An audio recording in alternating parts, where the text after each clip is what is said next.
Hi everyone, Mike from Mike's Critters here with more critters. This is something that a lot of people will always recognize.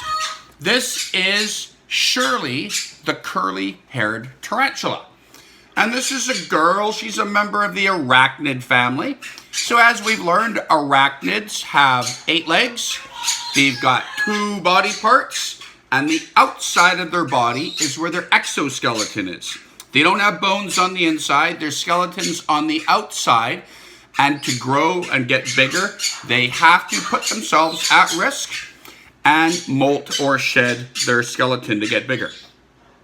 So Shirley here is one I've had as a little baby. I got her when I typically get my baby tarantulas when I can. She was about half the size of 1 grain of rice when I first got her.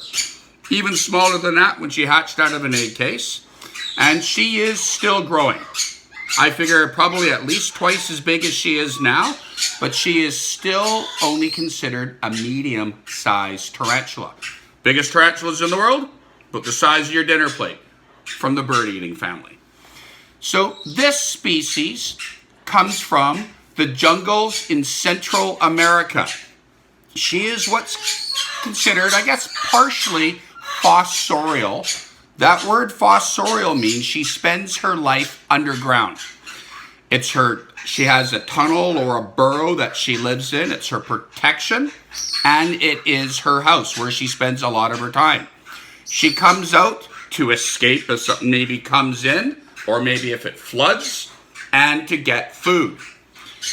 All tarantulas are carnivores. They'll eat any little animal they're able to catch and overpower. My house, I feed them bugs, typically crickets and worms and things like that. Tarantulas are another animal that's nocturnal. We keep hearing that a lot. Nocturnal means you sleep in the day and you come out at night.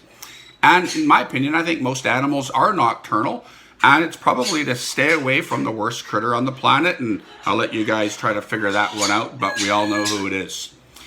So one thing I always like to talk about with tarantulas, the girls always like this, guys don't.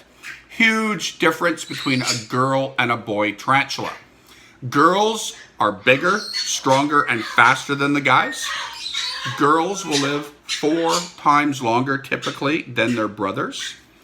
And the girls are famous for eating their boyfriends. And that, in my opinion, helps the babies get kind of a head start in life. Mom absorbs all the dad's nutrients. She keeps some for herself, but she passes the rest on to their kids as they're being, produced. Tarantulas are also in certain cultures used as food.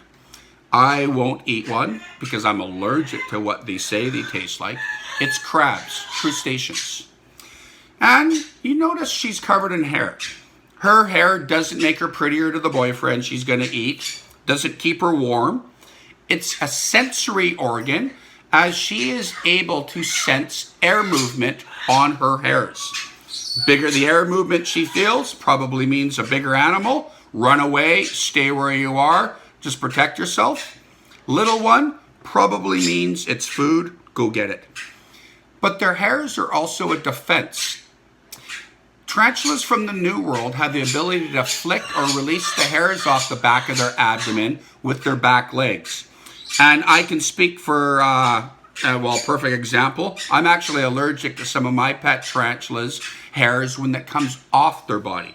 I can touch them when it's on their body. I don't have any issues, but I do get an allergic reaction when it's off their bodies. I get hives and welts, and it's very itchy. And the more you itch, the more you're spreading it around. So one last thing I'm going to talk about the tarantula.